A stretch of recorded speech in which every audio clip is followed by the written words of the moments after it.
عن نص الاستماع في الدرس 11 اللي هو بعنوان على شاطئ البحر. وأنا قرأت عليكم نص الاستماع وناقشنا أسئلته والصور التي تليه كمقدمة للدرس. سأقرأ عليكم موضوع الجديد اللي هو عروس البحر. وعروس البحر المقصود بها هنا مدينة يافا. مدينة يافا كمقدمة أقول لكم قبل هذا الشيء، مدينة يافا بناها أجدادنا العرب القدماء اللي هم الكنعانيون قبل حوالي 6000 عام على ساحل البحر الأبيض المتوسط، وكانت بوابة لهم إلى العالم الخارجي، وما زالت السفن ترسو في ميناء. وقلت لكم أنا في البداية أن السفن أن الموانئ ثلاثة: عندنا ميناء بحري، وعندنا ميناء جوي، وعندنا مش نقول احنا في ممكن نسمي الاشياء الثانيه ميناء، بس المهم المطارات تسمى ميناء جوي، وفي البحر تسمى السفن الميناء البحري. يافا هذه سميت عروس البحر لجمالها وموقعها وما يحيط بها من البيارات والبساتين المختلفة. عروس البحر يافا تقول عن نفسها: أنا يافا، أنا عروس البحر، أنا مدينة فلسطينية بناني أجدادكم العرب القدماء قبل 6000 عام على ساحل البحر المتوسط. كنت بوابة لهم إلى العالم الخارجي، وما زالت السفن ترسو في مينائي. ما معنى كنت بوابة لهم إلى العالم الخارجي؟ أي كان الذين يأتون من القارات أو الدول الأخرى ويريدون العبور إلى فلسطين أو إلى الشرق يمروا من ميناء يافا، وكذلك الذين موجودون في الشرق يريدون أن يذهبوا إلى أوروبا أو البلاد الأخرى كانوا يخرجوا عن طريق ماذا؟ عن طريق يافا. فإذا كانت هي للعبور إلى الشرق وللخروج من الشرق إلى الغرب. في بيارات تقول تزرع الحمضيات، والحمضيات قلنا هي برتقال، الليمون، الكلمنتينا وما حواليها، والفواكه. وبرتقالي من أجود أنواع البرتقال في العالم، وفعلا البرتقال اليافاوي بالنسبة إلى يافا معروف في أوروبا، وهناك يعتبرونه أفضل أنواع البرتقال في العالم. ويشاهد السائح عندما يزور الأماكن التاريخية والأحياء القديمة كحي العجمي. هناك من الأحياء القديمة الموجودة إلى الآن في يافا حي اسمه حي العجمي. كما يطرب وهو يسمع صوت أجراس الكنائس يعانق صوت الأذان في المساجد. سكان يافا من العرب المسلمين والمسيحيين، وهم يعيشون في وئام ومحبة. ولذلك شوف عبر هنا عن محبة المسيحيين والمسلمين لبعضهم البعض من خلال ايش؟ من خلال التعبير عن وسائلهم الدينية. فنحن الأذان هو ما يخصنا احنا المسلمين، وهم أجراس الكنائس ما يخص ايش؟ المسيحيين. فعندما تعرفوا صوت الأذان ينتشر إلى الهواء، وصوت الأجراس ينتشر في الهواء، فعندما يتعانق الصوتان مع بعض هذا دليل على أن المسيحيين والمسلمين يعيشون في يافا بمحبة ووئام. ومن الآثار الموجودة أيضا في يافا مسجد حسن بيك. احنا ما بنقولش بيك، بنقول حسن بيك لأنه هي كلمة تركية وليست عربية، واللي بيذهب هناك فيقضي وقتا ممتعا. طيب الآن بدنا نناقش مع بعض الأسئلة الشفوية اللي هي صفحة 109. خلينا نناقش الأسئلة هذه. هذا أنا قرأت لكم إياه بالدرس في هذا وشرحت الكلام. الآن ليش ما ركزتش أنا؟ لأنه كل هذا كتبكم إيه. لكن الآن سنريد أن نناقش الأسئلة الشفوية. أين تقع مدينة يافا؟ تقع مدينة يافا في فلسطين على ساحل البحر الأبيض المتوسط. تقع مدينة يافا في فلسطين. متى بنى العرب مدينة يافا؟ بنى العرب، احنا كنا اتفقنا إن نحط دائرة على متى ونبدأ الكلام من بعدها. بنى العرب مدينة يافا قبل حوالي 6000 عام. ماذا يزرع في بيارات يافا؟ يزرع فيها الحمضيات. ماذا يشاهد السائح في يافا؟ طبعا كثير من المناظر الجميلة هناك والآثار التاريخية، منها حي العجمي، ومنها مسجد حسن بيك وإلى آخره. نذكر اسم حي من أحياء يافا اللي احنا كنا القديمة هو حي العجمي. لماذا يطلق على يافا اسم عروس البحر؟ طبعا العروس كلكم تعرفوا ما هي العروس. العروس هي بنت تريد الزواج فيجملوها ويزينوها. يافا بجمالها، بناياتها وعماراتها والبيارات اللي تحيط بها وموقعها على ساحل البحر، فهي تشبه العروسة في جمالها. نسمي مدنا فلسطينية تقع على شاطئ البحر. من مدن فلسطين لو تجينا من الشمال، في عندنا حيفا، وعندنا عكا، وعندنا يافا، وعندنا غزة، وعندنا عسقلان. كل هذه مدن تقع على ساحل البحر الأبيض المتوسط. يافا مدينة مهمة نناقش ذلك. قلت لكم احنا سابقا كانت يافا بوابة العالم المتجه من الشرق إلى الغرب أو من الغرب إلى الشرق، ولا تزال بحكم أنها ميناء هي معبر أو ميناء يعبر منه القادمون من أوروبا إلى آسيا أو الخارجون من آسيا إلى أوروبا. نيجي الآن إلى التدريبات صفحة 110.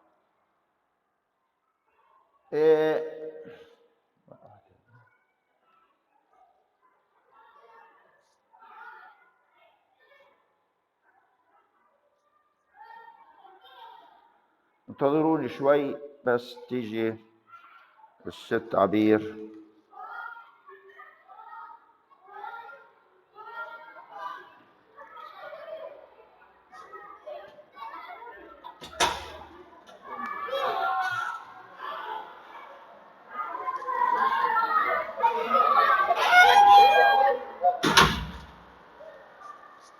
التدريبات اللغوية، يقول التدريب عندنا نختار الكلمة المناسبة ونكتبها في الفراغ في الجمل الآتية.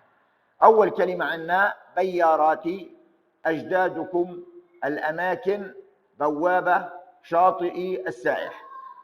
الآن بناني، ما الكلمة التي هنا؟ بناني العرب القدماء. إذا نكتب أجدادكم، بناني أجدادكم العرب القدماء، بناني أجدادكم هنا ليش حرك الميم بالضمة؟ مشان يربط الكلمة أجدادكم مع العرب. لو كان أجدادكم العرب صار فبنقول أجدادكم العرب. الهدف من وضع الضمة على الميم هو ربط الكلمات مع بعض. اللي بعدها يقول كنت لهم إلى العالم الخارجي. ماذا كنت؟ بوابة. كنت بوابة لهم إلى العالم الخارجي.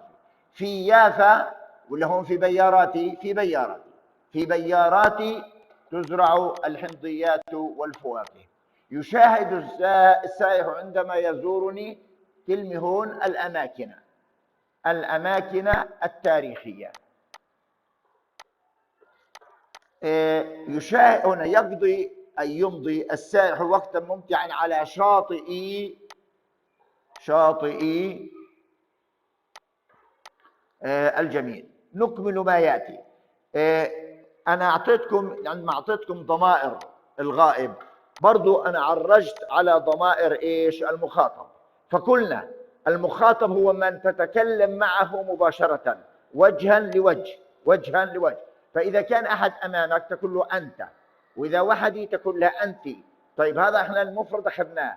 اليوم بدنا نتكلم عن المثنى. بدنا نتكلم عن مين؟ عن المثنى.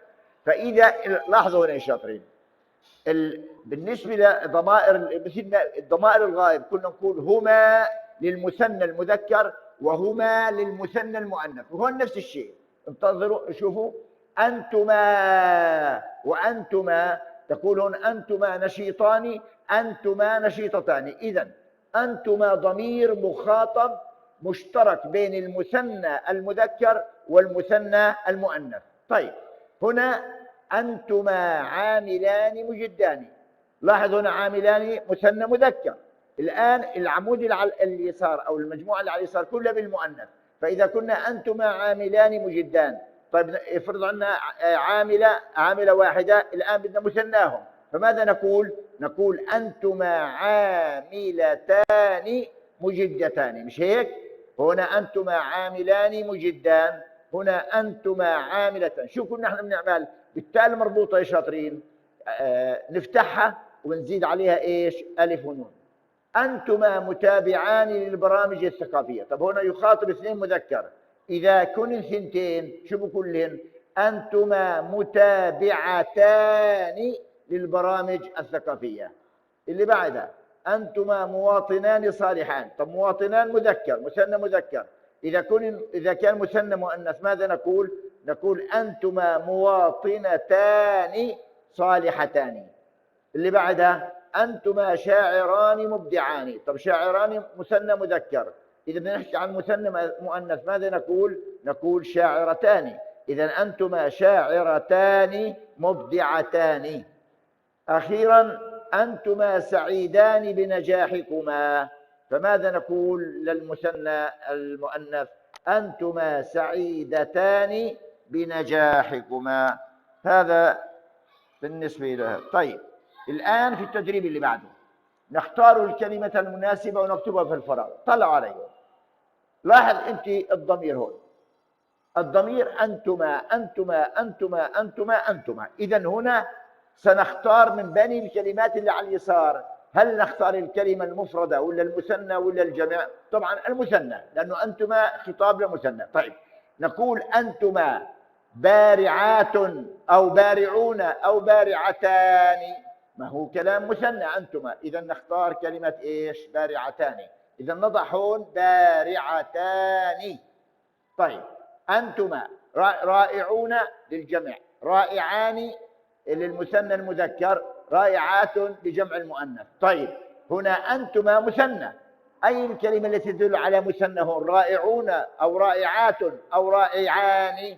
طبعا رائعان. إذا نضع هنا في الجملة الثانية رائعان. نيجي لثلاثة، أنتما صديقات جمع، أصدقاء جمع، لكن صديقان هو المثنى، إذا نقول هون أنتما صديقان مخلصان. أنتما كلهن للمثنى، طلعوا هون حريصتان، حريصة حريصات، هذه جمع وهذه مفرد، وحريصتان هي المثنى، إذا نضع هنا حريصتان. نأتي إلى الجملة الأخيرة، أنتما في الجائزة. هسه أنتما المثنى، هل نقول أنتما الفائز ولا أنتما الفائزون ولا أنتما الفائزان؟ طبعا ما دام مثنى، لأنه أنتما المثنى يقول الفائزان. إحنا في موضوع الكتابة هذه اللي عندنا تحت، بالعادة كما إحنا بنعرف كل مرة، هذه بنكتبها بالصف وبنمشي على يعني بنقلد الخط الموجود عندنا وبتابعه. النسخ اللي بعده هذا النسخ اللي بعده بعطيكم إياه أنا دائما واجب بالبيت على أساس تكتبوه كواجب بيتي. نيجي للخط، أنتم بتعرفوا أن أنا بكتب لكم عبارة الخط أمامكم وبركز لكم على الحرف المطلوب كتابته اليوم له حرف الزاي مثل ما أنتم شايفينه.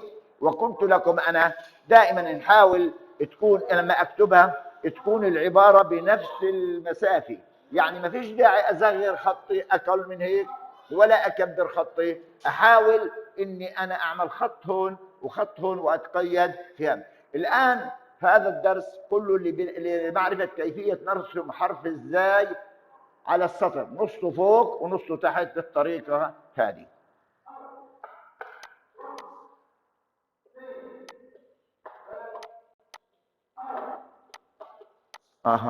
الزاي والراء الزاي وحرف الراء خوات. شوفوا كيف نصه الحرف فوق ونصه تحت وكذلك الراء. الزاي والراء بس الفرق بينهم ايش؟ النقطة. اما طريقة رسم الحرفين هي. الان نيجي للإملاء. احنا قلنا كلمة نصنف أي نضع كل نوع لوحده، كل صنف في يعني منفصل عن الآخر. فلاحظ بيت، هو السؤال شو بقول؟ نصنف الكلمات الآتية وفق الجدول المرسوم أدنى. احنا نمشي حسب النظام هون. في عندنا أول شيء عندنا هون 6 كلمات: بيت، ناسا، بحر، صيف، كرة، سباحة، أطفال. لو نظرت هذه الكلمات يعني شرحت لكم إياها أنا من بداية السنة هذا، إنه عندنا التنوين 3 أنواع: تنوين ضم، تنوين فتح، تنوين إيش؟ كسر. فالآن العملية سهلة. تنوين ضم، أي الكلمات اللي فيها تنوين ضم طلع عليها: بيت، وإيش كمان؟ كرة، وإيش كمان؟ أطفال. هذه الكلمات كلها شوفها تنوين ضم، تنوين ضم، هذه الكلمات نكتبها هون تحت تنوين الضم. نيجي تنوين الفتح، طلع عليه الفتح من فوق. ناسا هي تنوين فتح، سباحة هي تنوين إيش؟ فتح. هذا بالنسبة لتنوين إيش؟ الفتح. بقي عندنا تنوين الكسر، طلع عليه هنا عندنا بحر وعندنا إيش؟ صيف. هذه الكلمات سهلة عليكم، وإحنا علمناكم متى بنضيف لتنوين الفتح بنضيف له ألف، ومتى بنضيفلوش إيش؟ ألف. هذا الإملاء اللي بيجي بعده عندنا إيش؟ الإملاء هذا طبعا يعني كالعادي أنا بطلب منكم تستعدوا عليه في البيت عشان نعطيكم إياه في الأسبوع في الدرس القادم. الآن التعبير، نبدي رأينا بجملة حول كل موقف من المواقف الآتية. إما بنكون نبدي رأينا أو نعبر. لو كان نعبر بجملة نفس الكلام. إذا نبدي رأينا يا شاطرين بمعنى تقول أنت رأيك، يعني تعبر عن هذه الصور. الآن ماذا ترون هون؟ هذا الإنسان اللي أمامكم طلع عليه، هذا الإنسان يسبح، طلع عليه هذا الإنسان يسبح في البحر. لاحظوا الآن هذه الإشارة حمراء وهذه الإشارة حمراء وهذه الإشارة حمراء. إذا هو يسبح في منطقة خطرة ولا في منطقة مسموح السباح فيها؟ لا، هذا يسبح في منطقة خطرة، لأنه هذه العلامات الحمراء تبين أن هذا المكان مكان خطر.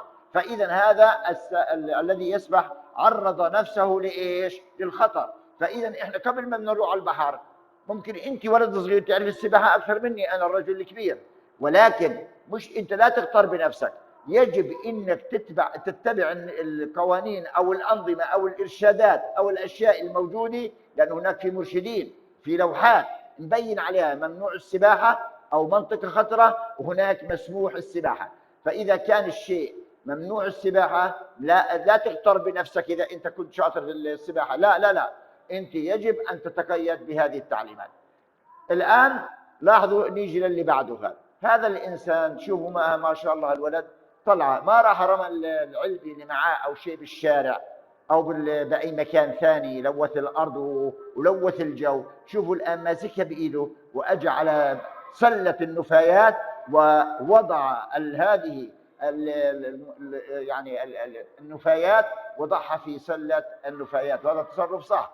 انظر لصاحب هذا السياره، هذا السياره انظر محمل هنا اوساخ وخرابيط، وين رماها؟ رماها في البحر. هل هذا التصرف صح؟ طبعا هذا التصرف غير سليم. ليش؟ لانه سيلوث البحر.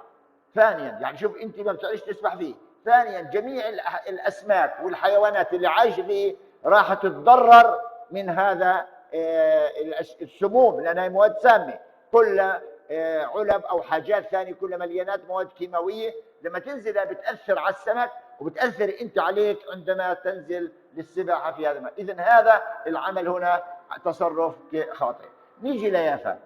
شوفوا الآن هذه قصيدة يافا. شو بقول؟ يافا والشاطئ والبحر ونسيم عطره الزهر.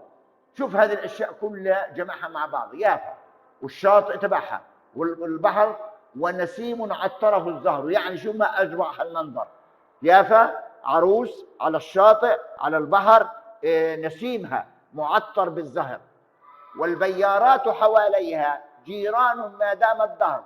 يعني البيارات اللي حوالي يافا مش من اليوم، من مئات السنين والاف السنين، وهي نفس الشيء وستستمر، لانه طبيعه هذه المدينه والمنطقه المحيطه بها منطقه تصلح لزراعه ايش؟ البيارات. بعدين هنا يبين الكل يحبك يا يافا، السهل الشاطئ والبحر. هو هون لما قال الكل يشمل الجميع، ولكن هون أراد أن يعبر عن الكل اللي هم السهل والشاطئ والبحر، يعني الثلاثة اللي هم ملازمين ليافا بيحبوها. ولكن هذا لا يمنع أن يكون هناك الكل يحب يافا، إحنا البشر أيضا.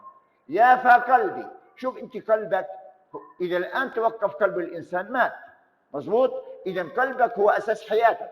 فهون تصوروا يافا قلبي، يعني شبه يافا كأنها قلبه. وأيضا يافى حبي، والحب لا يكون إلا بالقلب. إذا هنا جمع القلب كقلب أساس الحياة، والقلب كحب لأنه مركز الحب. فكل هذا يافى قلبي يافى حبي. وعروس زينها البحر، يعني هي عروس ولكن زاد زينها بإيش؟ بوقوعها على جانب البحر الأبيض المتوسط. يعطيكم العافية.